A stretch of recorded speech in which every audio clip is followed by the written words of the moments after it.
আচ্ছা, সবাই তো দেখতে পাচ্ছ স্ক্রিনে রেখেছে শুভেন্দু অধিকারী এখানে ক্যাপশনটা দিচ্ছে, দেখো মানে এই মানুষটার কোনো কাজকর্ম নেই। মানুষের জন্য কি কাজ করেছে, জনগণের জন্য কি করেছে, বা বিজেপি সরকার এমন কিছু করেছে যার দ্বারা মানুষকে উপকৃত।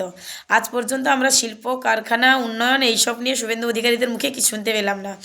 যে বিজেপি মানুষের জন্য কি করেছে, সারাক্ষণ খালি এখানে কে কী করেছে। এই দেখুন লিখেছে, ভিডিওটি নন্দীগ্রামে আমড়াতলার গতিমাধব বালিকা বিদ্যালয়ে। সেখানে একদল দুষ্কৃতী একজন মাননীয়া শিক্ষিকার প্রতি কীরকম আচরণ করছে দেখুন, যেন জঙ্গিদের ভাষায় ধমক দিচ্ছে। দুষ্কৃতীদের মধ্যমণি এই তৃণমূলটির নাম সেক্স, যাই হোক না কেন উনি লিখেছেন, বাকিটা লিখেছেন যে মমতা বন্দ্যোপাধ্যায়কে অভ্যাসে পরিণত হয়ে গেছে। কেমন ওই যে বলে না, মমতা বন্দ্যোপাধ্যায়কে সব কিছুতেই উনি দেখতে পান।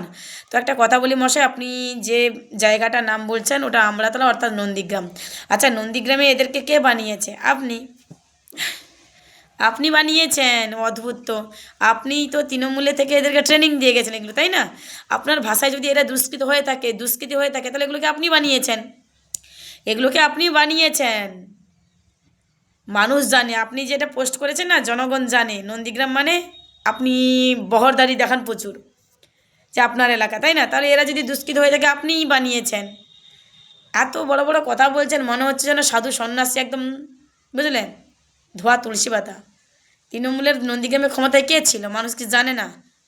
চুরি করলেন আপনি, রাস্তার টাকা মারলেন আপনি, মানে এই নন্দীগ্রামটাকে সামনে রেখে আপনার পরিবারকে দুধে ভাতে মানুষ করলেন।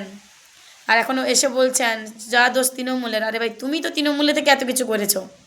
এই যে আজকে শুভেন্দু অধিকারী বিরোধী রাজনৈতিক দলনেতা, এই যে নরেন্দ্র মোদীর সাথে যে মঞ্চে আপনি দাঁড়ানোর সুযোগ পাচ্ছেন, এটাও তো তৃণমূলের জন্যই আপনি পেয়েছেন।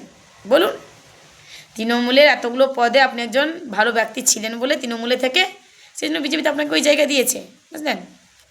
তবে যাই হোক, একটা জিনিস খুব ভালো হয়েছে যে আপনি বিজেপিতে যাওয়ার পরে গোয়াল ঘরে গন্ডগোলটা আপনি লাগিয়ে দিয়েছেন, ভালো। যাই হোক, তবে আপনার জন্য একটা সারপ্রাইজ থাকবে আমার তরফ থেকে, সত্যি থাকবে, যদি আপনি বিজেপিকে টেনে টেনে যদি 26-এর নিচে নামাতে পারেন।